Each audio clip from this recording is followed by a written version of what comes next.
तो इस यूनिट का फर्स्ट टॉपिक जो है वो है आपका इलेक्ट्रोकेमिस्ट्री।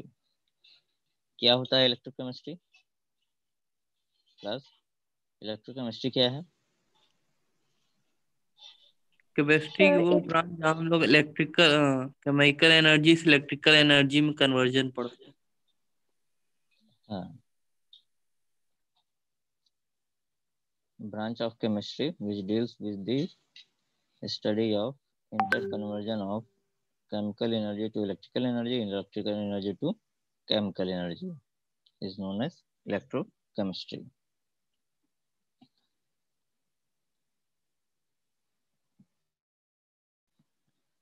और ये जो इलेक्ट्रॉन का जो कंडक्शन होता है या इलेक्ट्रिसिटी का जो कन्वर्जन होता है class, chemical energy to electrical energy और electrical energy to chemical energy. मान लीजिए अगर केमिकल एनर्जी से इलेक्ट्रिकल एनर्जी प्रोड्यूस हो रहा है तो किस वजह से प्रोड्यूस होगा? अगर केमिकल एनर्जी से इलेक्ट्रिकल एनर्जी प्रोड्यूस हो रहा है तो किस वजह से प्रोड्यूस होगा? ये एनर्जी क्यों प्रोड्यूस हो रही है केमिकल एनर्जी से? Transfer of electrons. हाँ, The movement of trans electrons. हाँ, ड्यू टू ट्रांस हाँ, या मूवमेंट ऑफ इलेक्ट्रॉन्स। अब मान लीजिए क्लास, आपके पास ये देखिए, ये जो रिएक्शन है Zn plus C U S O four gives you ZnSO4 plus Cu। अब ये जो रिएक्शन है, अब इस रिएक्शन से इलेक्ट्रिसिटी कैसे प्रोड्यूस होगी? ये जो रिएक्शन है, यानी ये जो केमिकल रिएक्शन है, अभी आपने कहा ना, ये केमिकल एनर्जी से इलेक्ट्रिकल एनर्जी और इलेक्ट्रिकल एनर्जी से केमिकल एनर्जी में कन्वर्जन जो है वो हम लोग इलेक्ट्रोकेमिस्ट्री में उसकी स्टडी करते हैं।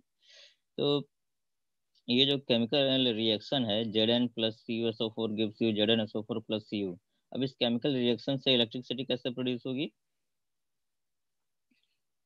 अब इस केमिकल रिएक्शन होता क्या है कि एक मॉलिक्यूल ऑक्सीडाइज होगा, दूसरा रिड्यूस होगा। तो आप कह सकते हैं कि रिडॉक्स रिएक्शन के थ्रू इलेक्ट्रिसिटी प्रोड्यूस होती है इलेक्ट्रोकेमिस्ट्री में। यानी इलेक्ट्रोकेमिस्ट्री जो है वो बेस्ड है मूवमेंट ऑफ इलेक्ट्रॉन पर।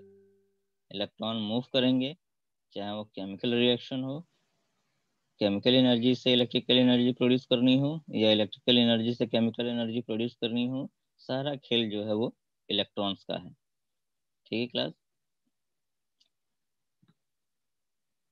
हाँ, तो इलेक्ट्रोकेमिस्ट्री क्या है? Electrochemistry is a branch of chemistry which deals with interconversion of chemical energy to electrical energy और electrical energy to chemical energy. जैसे आपका घरों में आप जो यूज करते हैं बैटरी या इन्वर्टर आप यूज करते हैं, उसमें जो बैटरी होता है तो उसमें क्या होता है? केमिकल होता है। केमिकल में आप उसमें लेड ऑक्साइड, लेड सल्फेट और H2SO4, है ना, ये तीनों कंपोनेंट होते हैं और साथ में डिस्टिल वाटर होता है। इस केमिकल रिएक्शन से बैटरी में जो केमिकल प्रेजेंट हैं उस वो आपस में रिएक्ट करते हैं। रिएक्ट करने के बाद से एनर्जी या इलेक्ट्रिसिटी प्रोड्यूस करते हैं। तो जो आप बैटरी है, बैटरी के केस में होता क्या है कि केमिकल एनर्जी जो है वो कन्वर्ट होती है इलेक्ट्रिकल एनर्जी में। और एक टर्म आपने पढ़ा होगा इंटर में, इलेक्ट्रोलिसिस। लिसिस का मतलब होता है ब्रेकडाउन। कहीं भी अगर टर्म लिसिस यूज हो रहा है तो उसका मतलब है ब्रेकडाउन। और आगे क्या लिखा हुआ है? इलेक्ट्रोलिसिस, यानी इलेक्ट्रिसिटी के प्रेजेंस में लिसिस, ब्रेकडाउन। तो इलेक्ट्रिसिटी जैसे ही आप पास करते हैं किसी भी केमिकल कंपोनेंट में तो वो केमिकल कंपोनेंट जो है वो ब्रेक होने लगता है। तो इसी वजह से कहा जा रहा है कि जो बैटरी है उसमें केमिकल एनर्जी जो है वो इलेक्ट्रिकल एनर्जी में कन्वर्ट होती है। और इलेक्ट्रोलिसिस या इलेक्ट्रोप्लेटिंग के केस में क्या होता है कि इलेक्ट्रिकल एनर्जी जो है वो कन्वर्ट होती है केमिकल एनर्जी में। यानी जैसे ही आप किसी भी केमिकल रिएक्शन में इलेक्ट्रिसिटी पास करते हैं तो केमिकल रिएक्शन स्टार्ट होता है, या फिर आप कह सकते हैं केमिकल एनर्जी प्रोड्यूस होती है। तो ये आपका क्लास है इलेक्ट्रोकेमिस्ट्री। अब आते हैं गैल्वेनिक सेल पर। ठीक, गैल्वेनिक सेल। तो गैल्वेनिक सेल भी जो है आपका वो बैटरी के जैसा ही है कि इसमें केमिकल एनर्जी से आप प्रोड्यूस करते हैं इलेक्ट्रिकल एनर्जी।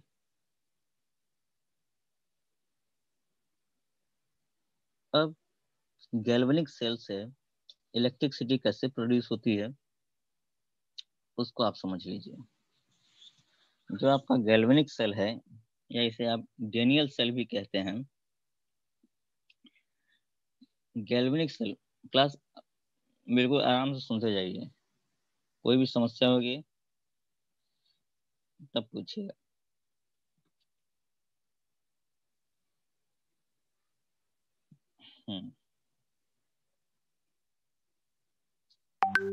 देखिए क्लास, गैल्वेनिक सेल जो है उसमें दो हाफ सेल होते हैं। दोनों हाफ सेल जो हैं वो कंबाइंड होकर कंप्लीट सेल का फॉर्मेशन करते हैं। जो फर्स्ट हाफ सेल है, जो फर्स्ट हाफ सेल है उसे आप कहते हैं, यानी ये जो हाफ सेल है इसे आप कहते हैं एनोडिक हाफ सेल या ऑक्सीडेशन हाफ सेल। और जो सेकंड हाफ सेल है उसे आप कहते हैं cathodic half cell, cathodic half cell और रिडक्शन हाफ सेल। जहां जो इलेक्ट्रोड या जो हाफ सेल जो है क्लास, वो अगर एनोड से बना हुआ है तो वहां पर ऑक्सीडेशन होगा, और जो कैथोड से बना हुआ है वहां पर रिडक्शन होगा। ठीक है क्लास। तो गैल्वेनिक सेल क्या है? केमिकल एनर्जी को कन्वर्ट करता है इलेक्ट्रिकल एनर्जी में। तो अब ये केमिकल क्या है? फर्स्ट हाफ सेल जो है क्लास, उसको देखिए। फर्स्ट हाफ सेल में जो एनोड लिया गया है वो आपका जिंक इलेक्ट्रोड है, और कैथोड में जो इलेक्ट्रोड लिया गया है वो है आपका कॉपर इलेक्ट्रोड। ठीक। जिंक इलेक्ट्रोड जो है वो जिंक सल्फेट सॉल्यूशन में डिप रहता है, और कॉपर इलेक्ट्रोड जो है वो कॉपर सल्फेट सॉल्यूशन में डिप रहता है। ठीक है क्लास। यानी दो हाफ सेल होते हैं, दो हाफ सेल का कॉम्बिनेशन होता है galvanic cell. First half cell में जिंक इलेक्ट्रोड होता है जो एक्ट करता है एज अ एनोड, और दूसरे हाफ सेल में कॉपर इलेक्ट्रोड हो है जो एक्ट करता है as a cathode. Zinc electrode जो है वो जिंक सल्फेट सॉल्यूशन में डिप रहता है, कॉपर इलेक्ट्रोड जो है वो कॉपर सल्फेट सॉल्यूशन में, यानी जो इलेक्ट्रोड होंगे वो अपने ही साल्ट सॉल्यूशन में डिप रहेंगे। ठीक है क्लास। तो जिंक जो है वो जिंक सल्फेट में, और कॉपर जो है वो कॉपर सल्फेट सॉल्यूशन में डिप रहते हैं। अब ये दोनों जो इलेक्ट्रोड हैं कैथोड और एनोड, ये आपस में एक्सटर्नली एक वायर से अटैच्ड होते हैं। ठीक। एक्सटर्नली जो है ये एक वायर से अटैच्ड होते हैं या कनेक्ट होते हैं, और इंटरनली ये साल्ट ब्रिज से अटैच्ड होते हैं। ठीक है क्लास। बहुत ही सिंपल है। दोनों इलेक्ट्रोड एक्सटर्नली जो है वो वायर से अटैच्ड होते हैं, और इंटरनली ये साल्ट ब्रिज से अटैच होते हैं। इस साल्ट ब्रिज जो है इसका रोल क्या है क्लास? क्लास, ये जो यहाँ पर साल्ट ब्रिज यूज किया गया है, इस साल्ट ब्रिज का यूज क्या है? Electrical neutrality. To maintain the electrical neutrality between the two solutions, है ना। सॉल्यूशन में इलेक्ट्रिकल न्यूट्रलिटी को मेंटेन करने के लिए साल्ट ब्रिज का यूज किया जाता है। अब कैसे ये इलेक्ट्रिकल न्यूट्रलिटी मेंटेन करेगा, अभी मैं थोड़ी देर में इसको बताऊंगा आपको। बहुत ही इंटरेस्टिंग है। तो ये था आपका स्केलेटन जिस पर आपका गैल्वेनिक सेल बेस्ड है। अब रिएक्शन कैसे स्टार्ट होता है उसको समझ लीजिए आप। देखिए क्लास, अभी आपने कहा कि जो एनोड है यानी जिंक इलेक्ट्रोड जो है वहां पर होता है क्या है? ऑक्सीडेशन। इसको हटा दीजिएगा, ये एनोड है, यहाँ ये आपका एनोड है।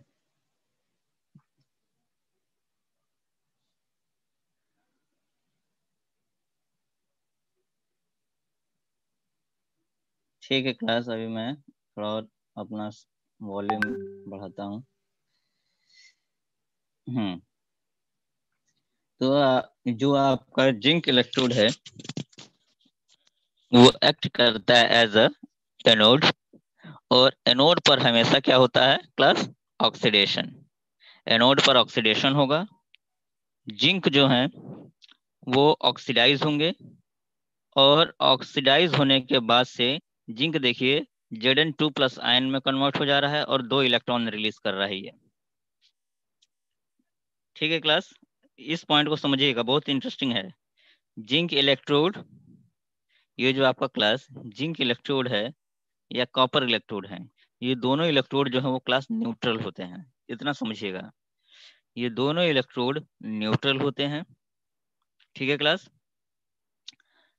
अब जैसे ही जिंक इलेक्ट्रोड ऑक्सीडाइज होता है Zn2+ में, Zn2+ आयन इस जिंक रॉड को या इलेक्ट्रोड से रिमूव होकर सॉल्यूशन में आ जाते हैं, क्योंकि वो अब न्यूट्रल रहा नहीं।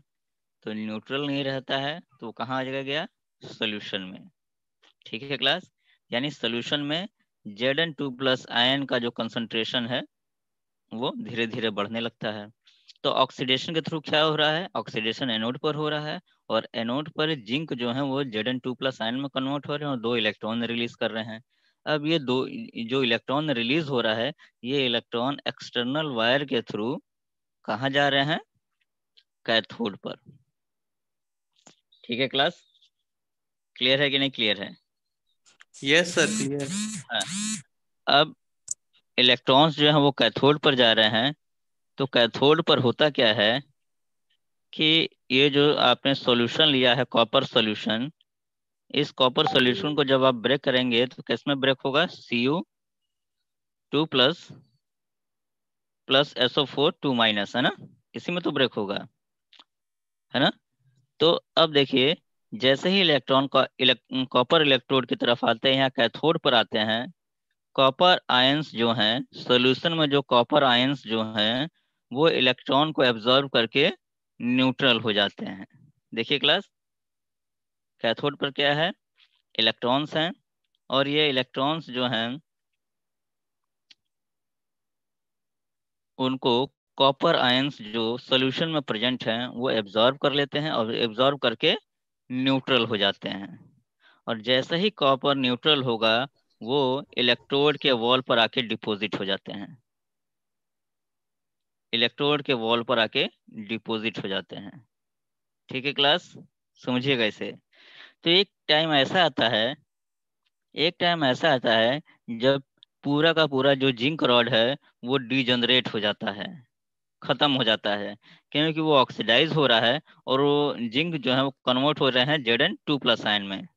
जिंक जो है वो Zn2+ आयन में कन्वर्ट हो रहे हैं।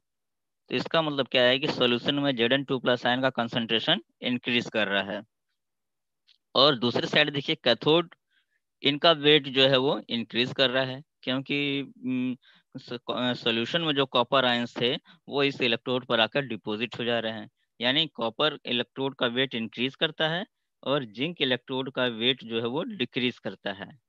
ठीक है क्लास, यहाँ तक कोई डाउट है? No sir. अब आते हैं कि हमने साल्ट ब्रिज का यूज क्यों किया हमने, उसको समझ लीजिए क्लास। तो अभी आपने कहा कि जिंक रॉड जो है वो ऑक्सीडाइज होते हैं, तो जिंक आयंस जो है वो सॉल्यूशन में आ जाएंगे। क्यों? इस सॉल्यूशन में कंसंट्रेशन जिंक आयन का सबसे ज्यादा होगा।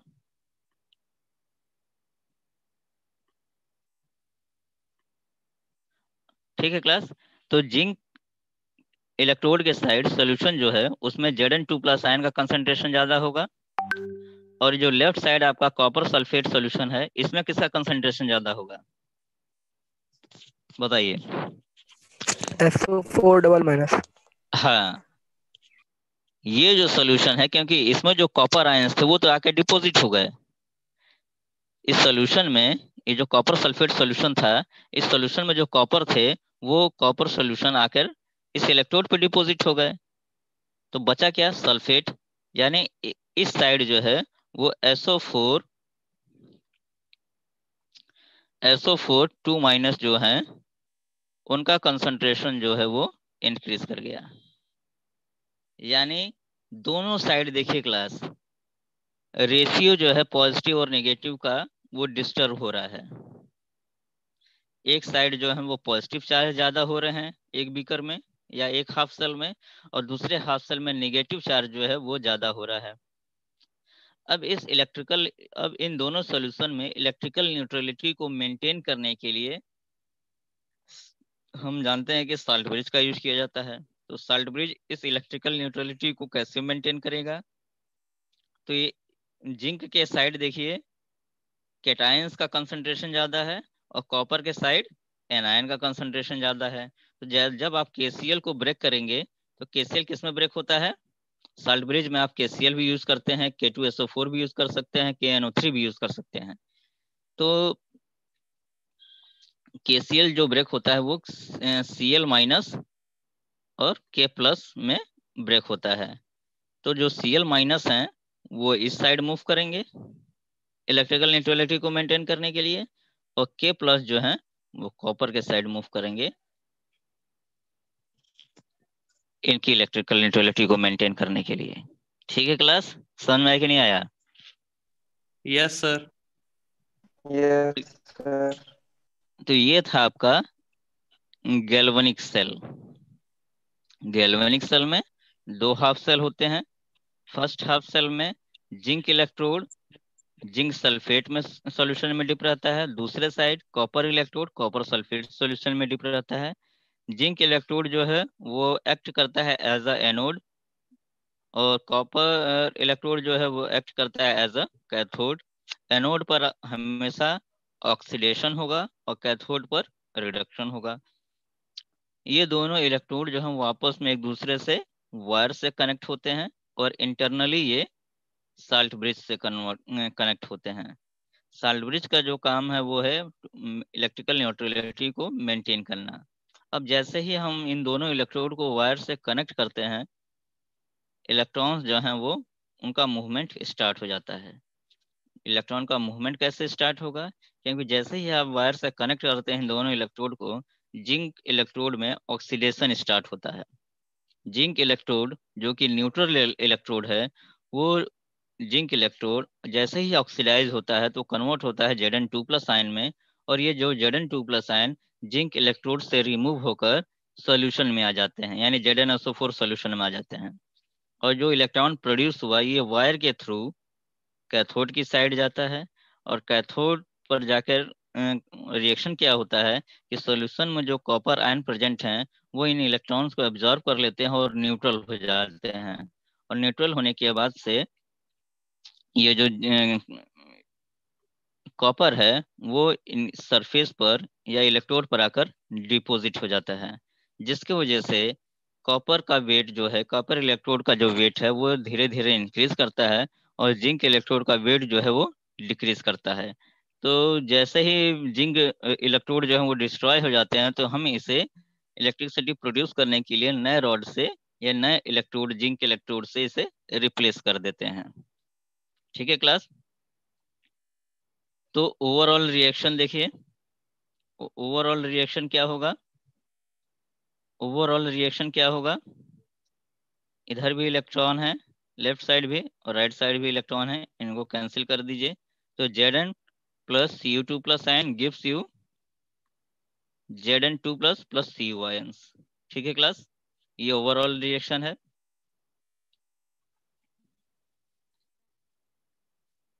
अब आते हैं कि ये जो आपका इलेक्ट्रोड है या जो आपका गैल्वेनिक सेल है उसे रिप्रेजेंट कैसे किया जाता है?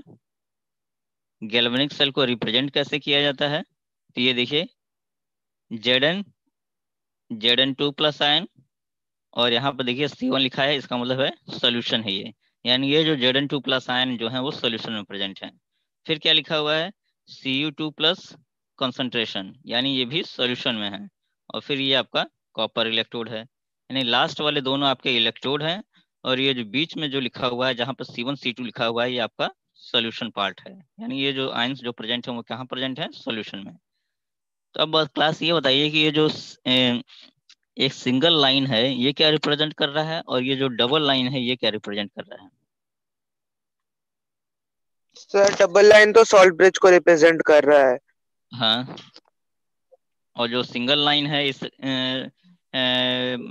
इक्वेशन में, वो सिंगल लाइन क्या रिप्रेजेंट कर रहा है? Oxidation reduction. न- नहीं, और कोई क्लास गेस करिए। डबल लाइन रिडक्शन प्रेजेंट कर रहा है और सिंगल लाइन ऑक्सीडेशन। नहीं नहीं, डबल लाइन तो सॉल्ट ब्रिज को कर रहा है। नहीं, डबल लाइन तो सॉल्ट ब्रिज को कर रहा है, ये इसमें कोई डाउट नहीं है। डबल लाइन जो है वो सॉल्ट ब्रिज को रिप्रेजेंट कर रहा है, लेकिन जो सिंगल लाइन है, जो इलेक्ट्रोड और सॉल्यूशन के बीच में है, जो इलेक्ट्रोड और सॉल्यूशन के बीच में जो सिंगल लाइन है, ये सिंगल लाइन क्या रिप्रेजेंट कर रहा है? इंटरफेस। इंटरफेस को रिप्रेजेंट करता है, या इंटरफेस को रिप्रेजेंट करता है जो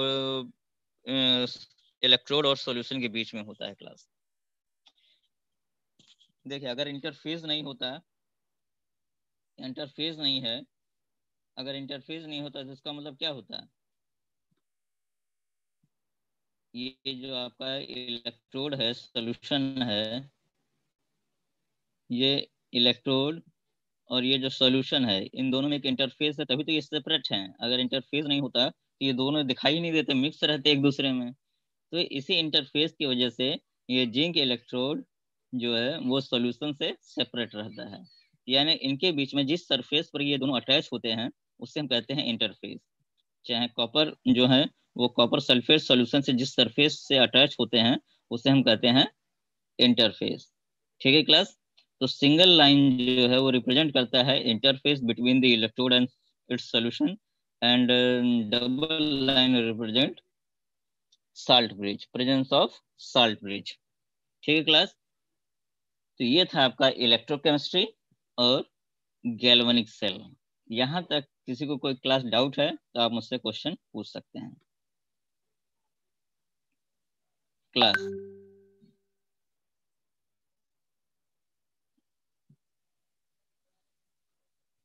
हाँ, एक एक पॉइंट और इसमें मैं ऐड कर दे रहा हूँ कि ये जो आपका इलेक्ट्रोड है, जिंक इलेक्ट्रोड और कॉपर इलेक्ट्रोड, तो इलेक्ट्रॉन्स जो है वो किस डायरेक्शन में मूव कर रहे हैं? From the zinc electrode to copper electrode. And आप जानते हैं कि इलेक्ट्रॉन के मूवमेंट के अपोजिट डायरेक्शन में ही करंट जो है वो प्रोड्यूस होता है। ठीक है क्लास? तो इलेक्ट्रॉन्स जो हैं वो zinc electrode to copper electrode जा रहे हैं, और करंट जो होगा वो कॉपर से जिंक इलेक्ट्रोड के साइड मूव करेगा। ठीक है क्लास? तो जो करंट है वो अपोजिट डायरेक्शन में ही मूव करता है। क्लास, कोई क्वेश्चन है यहाँ तक? बहुत ही सिंपल सर टॉपिक है। हाँ, सर एनोड निगेटिव क्यों है? देखिए, हेलो। हाँ हाँ, मैं बता रहा हूँ। ये डिपेंड करता है कि जो ऑक्सीडेशन पोटेंशियल है वो किस टाइप का है। ये ऑक्सीडेशन पोटेंशियल बताता है या रेडॉक्स पोटेंशियल बताता है। तो जहां पर नेगेटिव चार्ज होगा वो इलेक्ट्रोड जो है वो ऑक्सीडाइज होंगे, क्योंकि उनका ऑक्सीडेशन पोटेंशियल ज्यादा होता है। और जहां पर पॉजिटिव चार्ज है, यानी कैथोड को हम रिप्रेजेंट कर रहे हैं पॉजिटिव चार्ज से, उसका मतलब क्या है कि वहां पर ऑक्सीडेशन पोटेंशियल कम है। जिसका ऑक्सीडेशन पोटेंशियल ज्यादा होता है वो इजिली ऑक्सीडाइज होते हैं, जैसा कि आप जिंक के केस में देख रहे हैं। और जिनका ऑक्सीडेशन पोटेंशियल कम हो रहा है यानी कैथोड, वहां रिडक्शन होगा, वो इलेक्ट्रॉन को एब्जॉर्ब करेंगे। ठीक है क्लास? अब आते हैं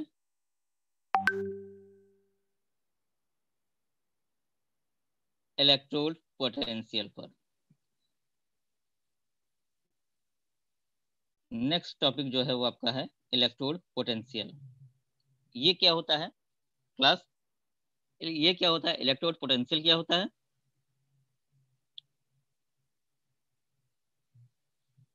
क्लास? ये इलेक्ट्रोड पोटेंशियल क्या है? पोटेंशियल क्या है पहले ये बताइए। इलेक्ट्रोड तो आप जानते ही हैं, पोटेंशियल क्या है?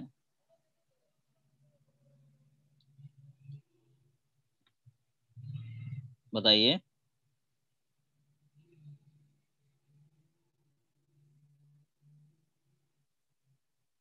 आवाज आ रही है आप लोग को? क्लास आवाज आ रही है? Yes sir. Yes sir. हाँ, देखिए पोटेंशियल क्या होता है। पोटेंशियल का मतलब है चार्ज सेपरेशन। Charge separation. अब जिस जिस तरीके से आप देख रहे हैं, ये जो कॉपर इलेक्ट्रोड था वहां इलेक्ट्रॉन आके डिपॉजिट हो जा रहे हैं, तो यहाँ पर क्या हो रहा है, नेगेटिव चार्ज है ना। और सोल्यूशन में बाहर क्या प्रेजेंट है, पॉजिटिव चार्ज।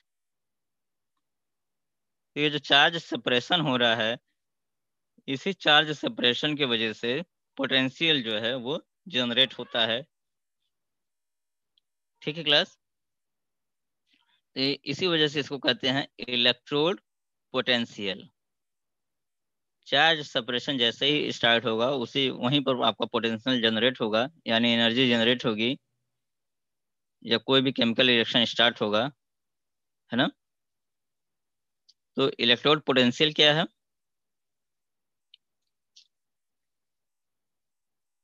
इलेक्ट्रोड पोटेंशियल जो है वो क्या कह रहा है, the tendency of an electrode to get oxidised, जैसा कि जिंक इलेक्ट्रोड था, और reduce when it is contact with its own ionic solution.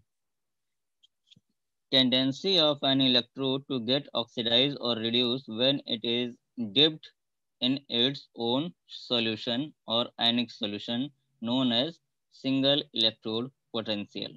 यानी कोई भी इलेक्ट्रोड अपने सॉल्यूशन में अगर डिप रहता है तो उससे जो पोटेंशियल जनरेट होता है उसे हम कहते हैं सिंगल इलेक्ट्रोड पोटेंशियल।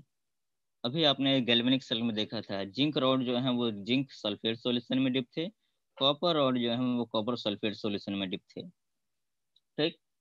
तो वही कह रहा है कि tendency of an electrode to get oxidise और reduce when it is in contact with its own ionic solution. तो देखिए जिंक इलेक्ट्रोड जब जिंक सल्फेट सॉल्यूशन में था तो ऑक्सीडाइज हो जा रहा था, और copper electrode copper sulphate solution में था तो वहां पर वो रिड्यूस हो जा रहा था, वो रिडक्शन हो रहा था। तो ये जो ऑक्सीडेशन और रिडक्शन प्रॉपर्टी के वजह से जो पोटेंशियल जनरेट होता है उसे हम टर्म देते हैं सिंगल इलेक्ट्रोड पोटेंशियल। और सिंगल इलेक्ट्रोड पोटेंशियल को हम रिप्रेजेंट करते हैं कैपिटल ई से। कैपिटल ई से रिप्रेजेंट करते हैं, ये देखिए कैपिटल ई से रिप्रेजेंट किया गया है।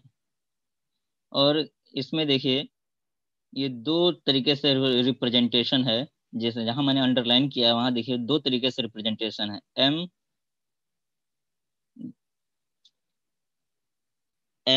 n+1 है ना, n प्लस है ना। तो एक ये रिप्रेजेंटेशन है, दूसरा क्या है, m n+/m। इसका मतलब क्या है क्लास, इन दोनों रिप्रेजेंटेशन का मतलब क्या है, एक साइड जो है वो केवल m है, एक साइड m है और दूसरे साइड जो है उस पर पॉजिटिव चार्ज है। दूसरे और दूसरे दूसरा रिप्रेजेंटेशन क्या है कि यहाँ पर पहले पॉजिटिव चार्ज है, फिर इसके बाद से न्यूट्रल है इलेक्ट्रोड। इसका मतलब क्या है, सर फर्स्ट ऑक्सीडेशन कर रहा है, सेकेंड रिडक्शन कर रहा है। हाँ, तो फर्स्ट जो है उसे हम टर्म देते हैं ऑक्सीडेशन पोटेंशियल, और सेकेंड वाले को हम टर्म देते हैं रिडक्शन पोटेंशियल। ठीक है क्लास। यानी फर्स्ट केस में देखिए न्यूट्रल था और फिर वो ऑक्सीडाइज हो रहा है, डिवाइड बाय n+ जो है उसका मतलब क्या है कि वो ऑक्सीडाइज हो रहा है। दूसरे वाले केस में देखिए पहले वो ऑक्सीडाइज फॉर्म में है, ऑक्सीडाइज फॉर्म में है, बाद में वो रिड्यूस हो रहा है ना, यानी m में कन्वर्ट हो रहा है। सर आपकी आवाज नहीं आ रही है। हेलो, आ रही है सर। हाँ, तो फर्स्ट केस जो है वो नेटवर्क की समस्या रहती है, अलग अलग एरिया से आप लोग बिलोंग करते हैं इस वजह से। सर हाँ, तो मैं वही कह रहा हूँ कि फर्स्ट जो आपका इलेक्ट्रोड पोटेंशियल है वो आपका ऑक्सीडेशन पोटेंशियल है, और सेकंड जो पोटेंशियल रिप्रेजेंट किया गया है वो रिडक्शन पोटेंशियल है। क्योंकि लास्ट में यहाँ पर दूसरे केस में देखिए जो m है वो रिड्यूस हो रहा है, और पहले वाले केस में ऑक्सीडेशन हो रहा है। तो फर्स्ट जो है वो ऑक्सीडेशन पोटेंशियल है, और सेकंड जो है वो आपका रिडक्शन पोटेंशियल है। और बाकी ये जो रिएक्शन दिखाया गया है यहाँ पर, ये रिप्रेजेंट कर रहा है कि ये किस इलेक्ट्रोड पर कैसे ऑक्सीडेशन होगा और किस इलेक्ट्रोड पर रिडक्शन होगा। ठीक है क्लास, तो आज के लिए इतना ही। अगर कोई क्वेश्चन है तो आप लोग मुझसे पूछ सकते हैं।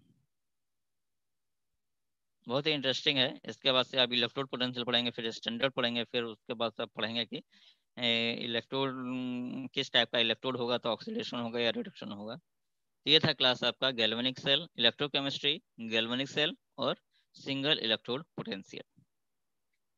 यहाँ तक किसी को कोई डाउट है? No sir. ठीक है क्लास, फिर आज के लिए इतना ही है ना। नेक्स्ट रन पर हम लोग आगे कवर करेंगे। Thank you sir. और इस चैप्टर पर बेस्ड न्यूमेरिकल भी होंगे। उन न्यूमेरिकल्स को, कुछ न्यूमेरिकल्स तो हम लोग यहीं पर डिस्कस कर लेंगे, बाकी जो न्यूमेरिकल्स होंगे, क्योंकि सर इसमें फैराडे नंबर पे भी तो होंगे सर। हाँ, तो बाकी जो न्यूमेरिकल्स जो होंगे वो नहीं, उसमें फैराडे वैराडे कुछ नहीं है। यहाँ पर केवल नर्स इक्वेशंस जो हैं, नर्स इक्वेशंस वो ही अप्लीकेबल हैं यहाँ पर। बस वो ज्यादा, ओके हाँ, ज्यादा आपके सिलेबस में नहीं है। जितना भी न्यूमेरिकल होगा सारा न्यूमेरिकल आपको करवाया जाएगा। ठीक है क्लास? Yes sir. ओके हाँ, तो आज के लिए थैंक इतना you he. Sir. Okay okay.